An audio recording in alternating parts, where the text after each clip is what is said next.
کان کے زخم۔ پیپ آنے کو کبھی معمولی نہ سمجھیں، یہ انتہائی خطرناک اور فوری علاج طلب مسئلہ ہوتا ہے، لیکن اس کا علاج نہایت آسان ہے۔ پرانا پنیر پنسار سے لے کر 3 دانے پاؤڈر کی طرح باریک پیس کر عورت کے دودھ میں ملا کر نیم گرم کر کے 3 قطرے ڈالیں، ہر قسم انفیکشن، پیپ اور زخم ٹھیک ہو جائے گا۔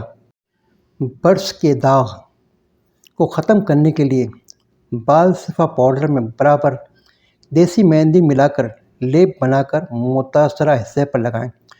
کچھ دنوں میں جلد سرخ ہو جائے گی، جو ٹھیک ہونے کی علامت ہے۔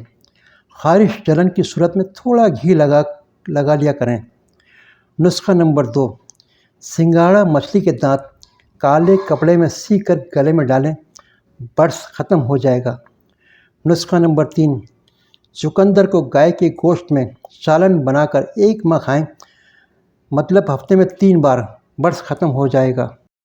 ایسا پھوڑا یا دانہ جو نہ پھٹ رہا ہو، شدید جلن درد ہو تو بکری بھیڑ کی وہ مینگنیاں جو ان کے پاؤں کے نیچے آ کر کچلی گئی ہوں، وہ لے کر کسی کپڑے پر لیپ کر رات کو دانے پر باندھ دیں، صبح پھٹ کر سارا گند نکل جائے گا۔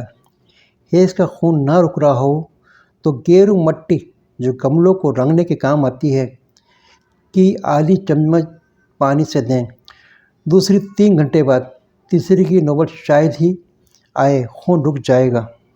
بواسیر خونی جو کسی طریقے سے نہ جا رہی ہو، وہ زمین جس پر شورا ہو، یعنی کلر شورے والی زمین جو دور سے دیکھنے پر ایسا لگتا ہے جیسے چونا بکھرا پڑا ہوا ہو، وہ شورا یا کلر جتنا ملے لے آئیں۔ صبح 1-2 چمچ پانی میں ملا کر استنجا کریں۔ 3-4 دن کرنے سے بواسیر ہمیشہ کے لیے ختم ہو جائے گی۔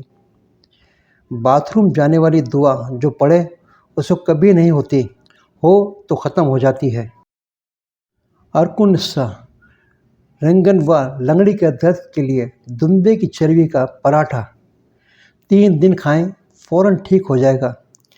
جس کی صبح کی نماز رہ جاتی ہو، وہ سورۃ کہف کی آخری 3 آیات پڑھ کر بولے، صبح کی نماز پر اٹھا دینا۔ وقت سے پہلے اٹھا ہوگا، نماز قضا نہیں ہوگی۔